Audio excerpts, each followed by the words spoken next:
You must gather your party before venturing forth.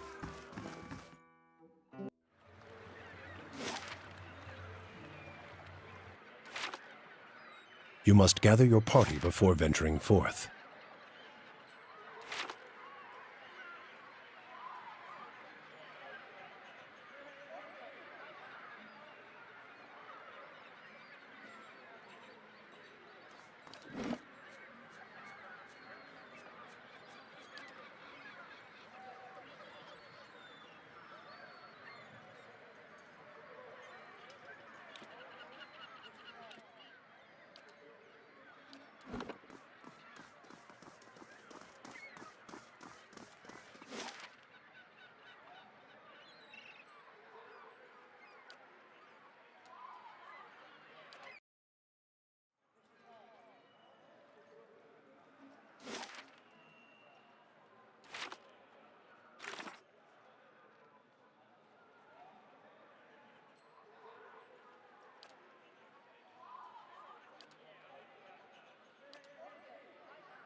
Ambassador Agosti, I would speak with you on a matter of some urgency and great importance.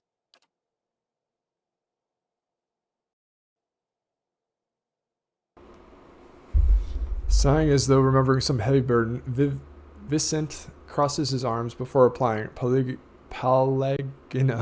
If this is the same matter we previously discussed, I doubt I will be convinced any more easily. Ambassador, please hear her out. Quit stonewalling and pay attention for once. He turns his attention back to Pallegina with a soft laugh and backhanded wave in your direction. This is your new advocate. You really need to keep better company. Ambassador, I implore you to take a step back and look at this again.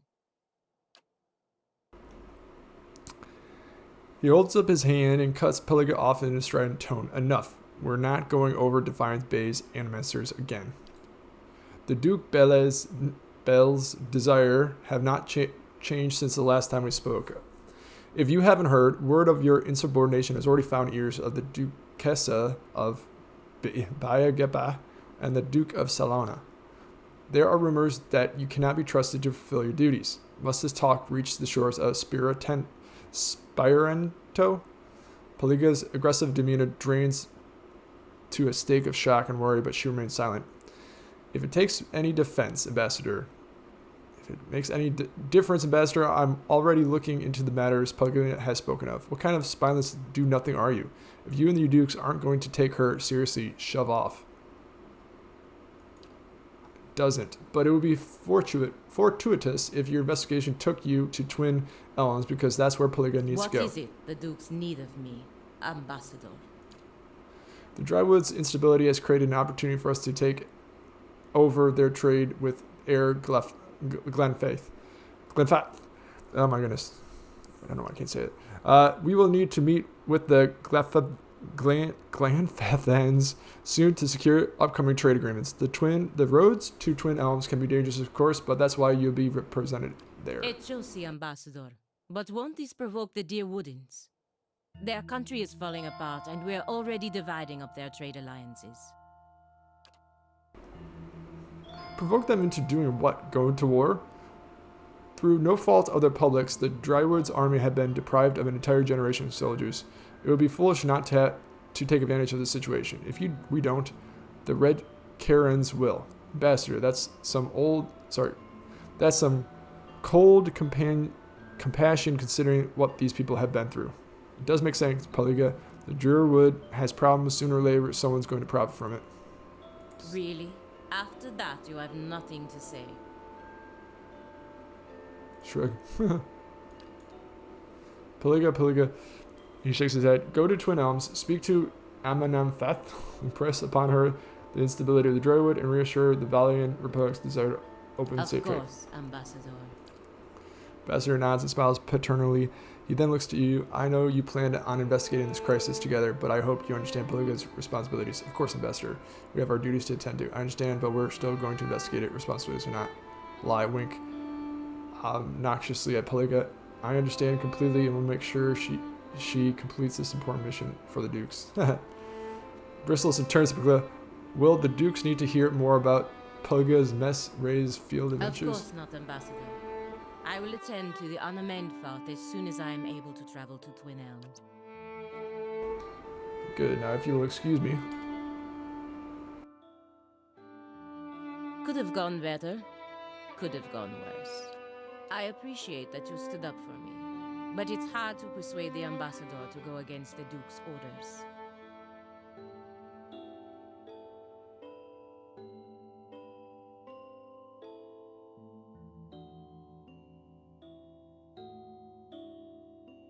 Enough wisdom for both of us.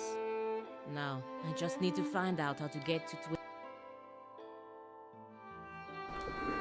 Still, I feel that making this deal with the Glanfathans will further weaken the Drywood and make trouble for the Republics in years to come. Well, it's a long way to Twin Elms. You have plenty of time to think it over. Follow your heart and do what you believe is best for the Republic. Just follow your orders, Pallega. It's the least likely path to trouble. Verus. Alright, there we go.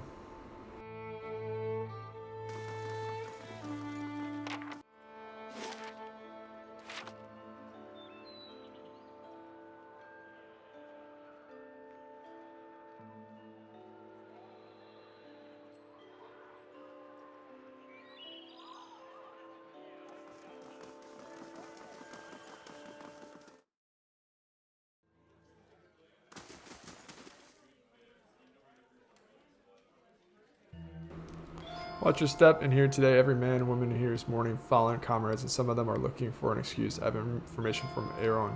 He glances around cautiously and leads towards you. He lowers his voice. Aaron, you said, well, what became of him? He's hiding down in the catacombs under Copper Lane. He should still be there. I see. I'll send a unit down to the catacombs to see him. What do you mean, see him?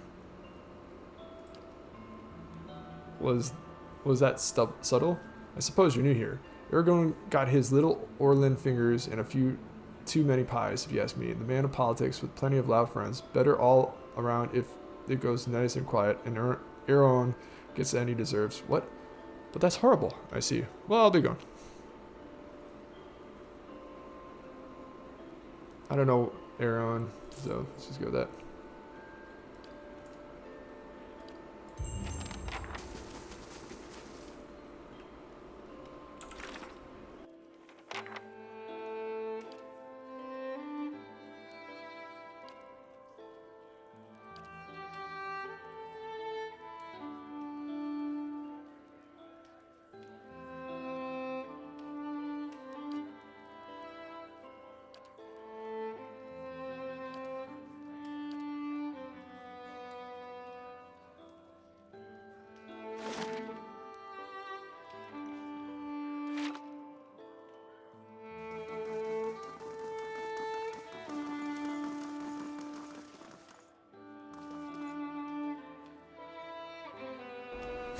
What did I stumble upon? The bottom of Dustan's beard is singed away, and he smells of burning hair. Even I don't believe the dozens would go that far. Now we know what we're up against. Show him the pieces of the blade of the endless paths. I found several fragments of an ancient sword. Do you think you could repair it? Oh, that's a fine blade indeed. He holds one fragment in his rough hands. Look, Adian. Special made. Must have been commissioned for a champion of some sort. He hands the shard back to you. The sword of this caliber would have a specially designed hilt too. It would be a shame to graft anything else into it. Besides, it'll balance best with all the original pieces. You found the rest, and I'll forge it. Something else in mind. Command Clever said you'd be working with the Animaster to build Forge Knights. So much for his talk of secrecy. I'm building Cleaver's Metal Warriors. He says they're what we need to keep order in Defiance Bay, so... How are you creating these Forge Knights? Suits of armor and souls. Clevo's had me repairing and reinforcing the unused armor for months now, so that we can fill them with some poor sod's essence. He wipes his shining brow. As long as the scholar girl's got her numbers right, infusing the armor with soul won't be that hard. But that's not what bothers me. And we need Vienna's research to complete them. She's been working out a method to transfer the soul into the armor. Getting the process just right is crucial. Sorry, critical. He holds up one hand. Bind the souls too tightly, and you get something like those flesh constructs in the sanatorium. Barely bright enough to avoid walking into the wall. He raises his other hand. But bind them too loosely, and they'll be too self-aware for their own good. Mad killers in metal bodies.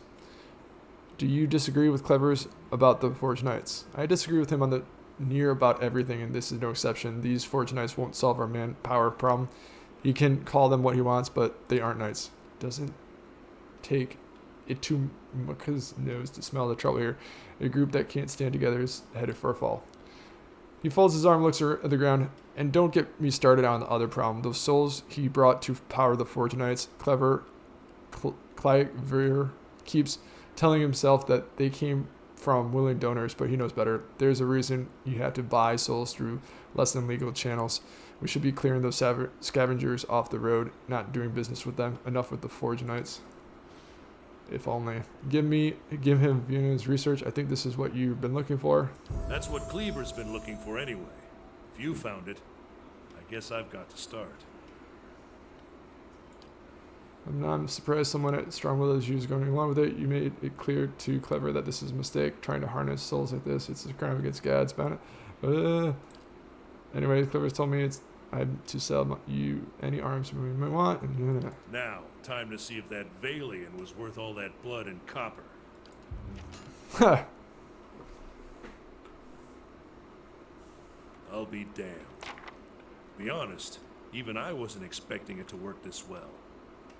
Back to it. Cleaver will want me to fit. Man.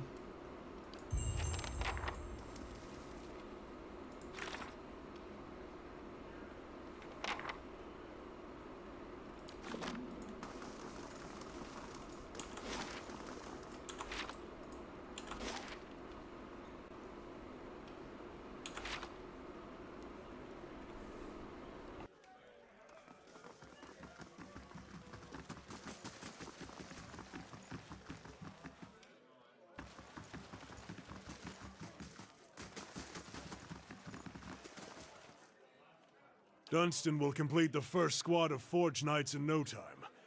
Now the High Justice will want to have his Forge Masters at Fleetbreaker Castle create more.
Hail and well met.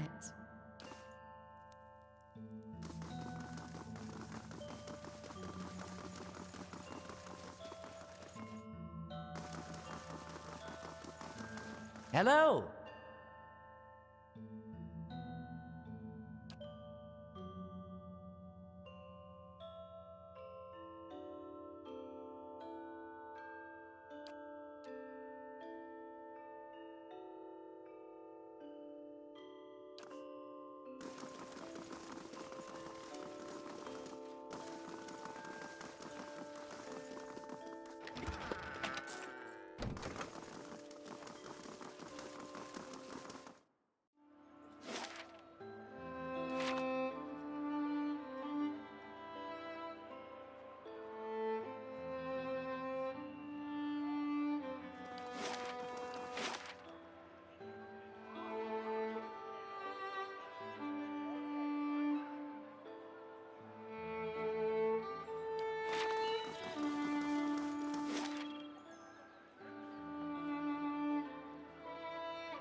So the...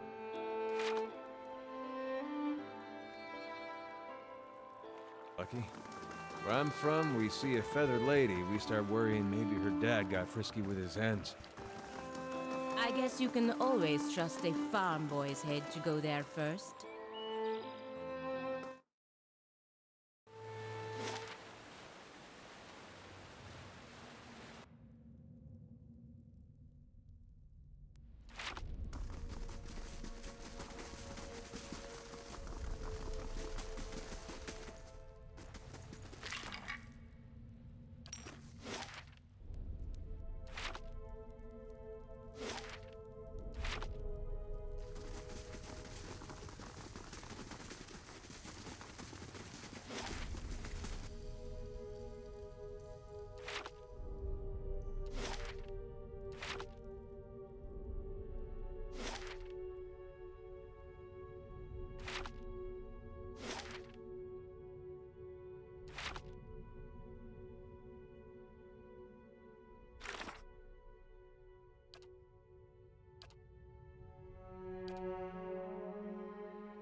Hey. Hey.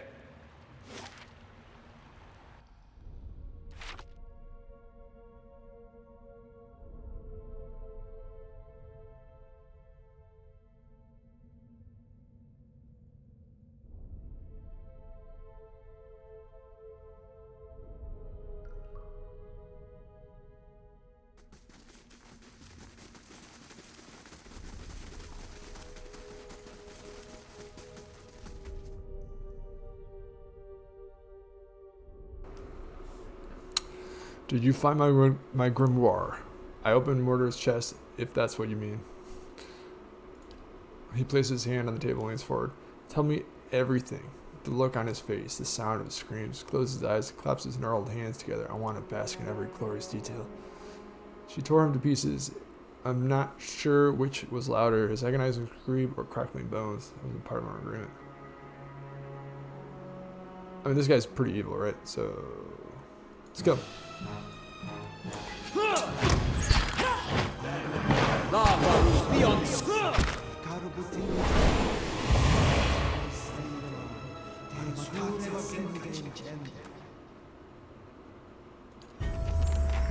Ooh, nice.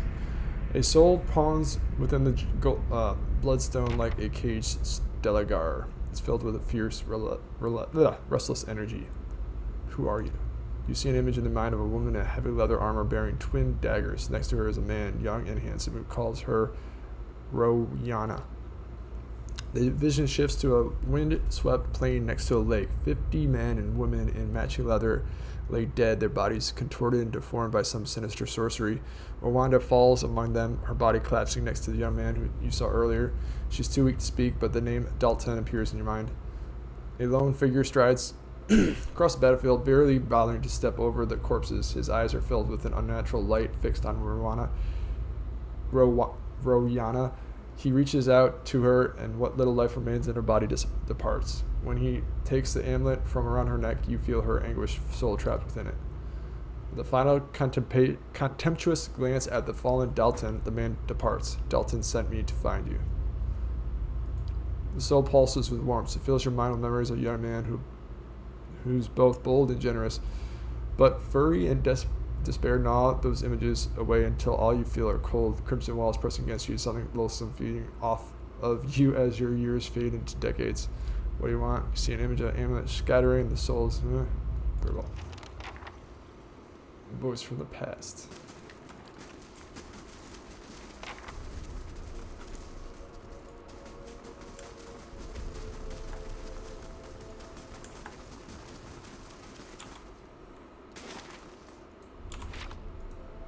Let's see if there's anything down here.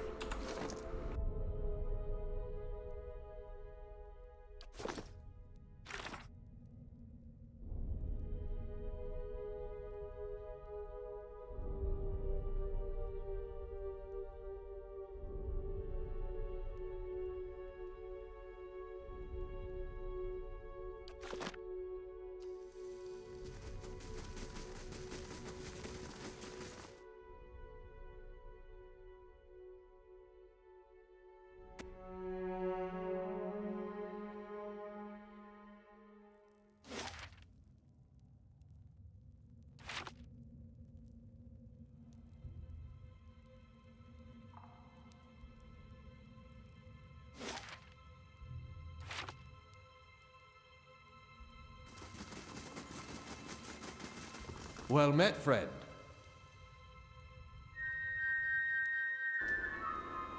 Please go on in. His eyes dart up to the rest of your party.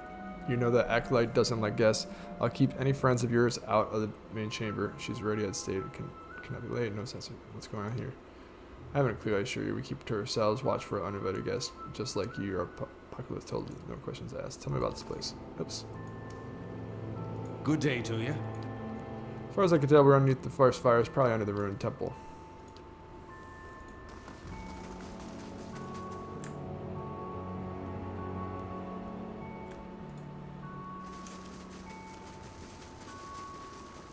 Some new dialogue.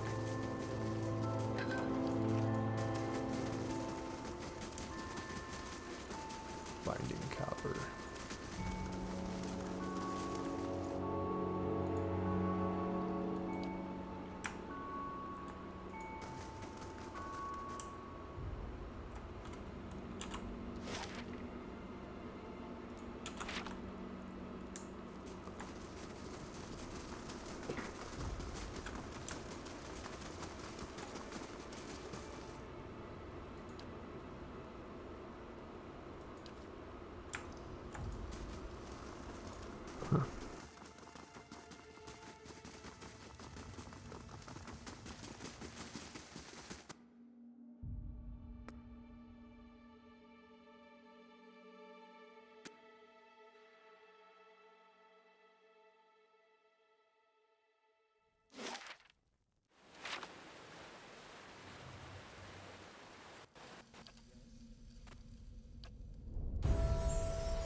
Hey.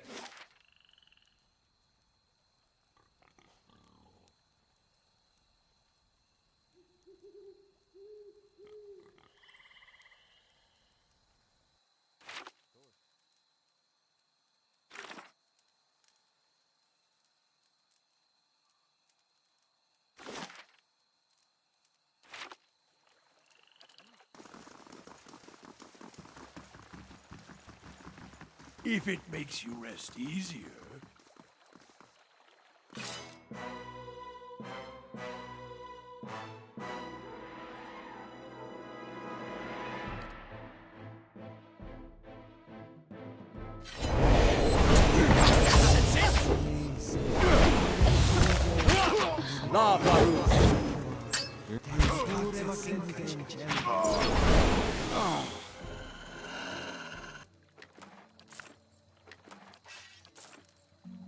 All right, then.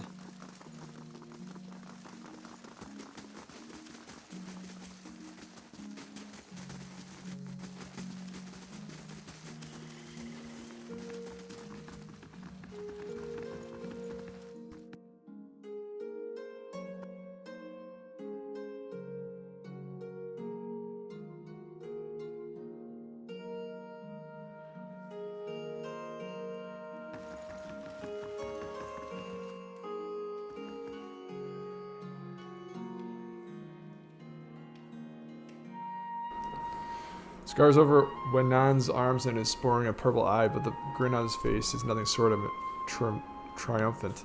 Finally, we all see what those animisters and their lackeys in the Crucible Keep are really up to. It's only a matter of time. What are you, part of the riots? Uniting the city against the Knights, of course. They made their intentions clear when their pet animistor assassinated the Duke. Shakes his head, lots of blood in the streets. Shame to lose so many good men. What else do you need? Yeah, I guess that's it. Alright.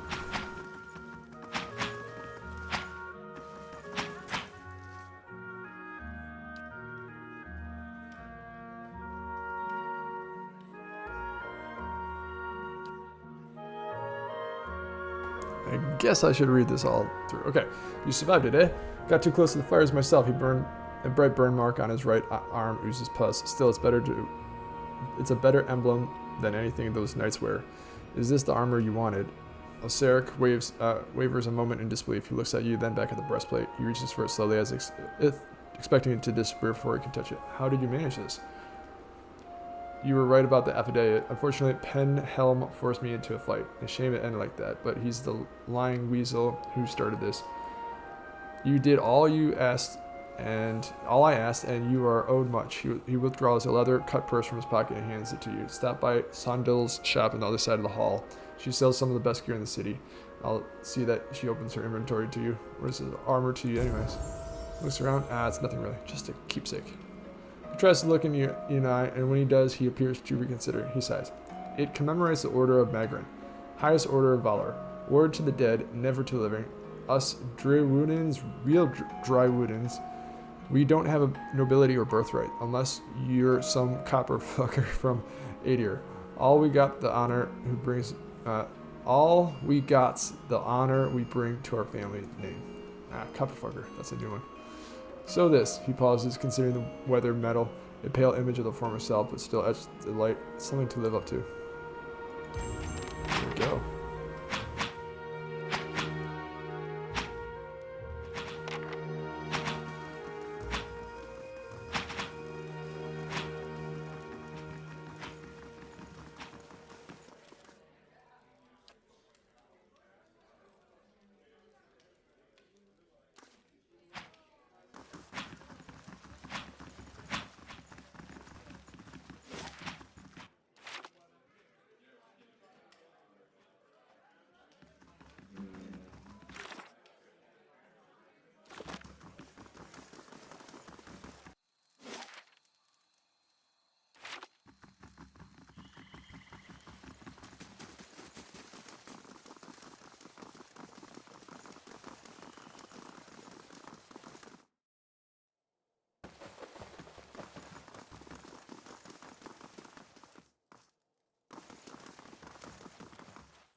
work for the Dukes of the Valian Republics, huh?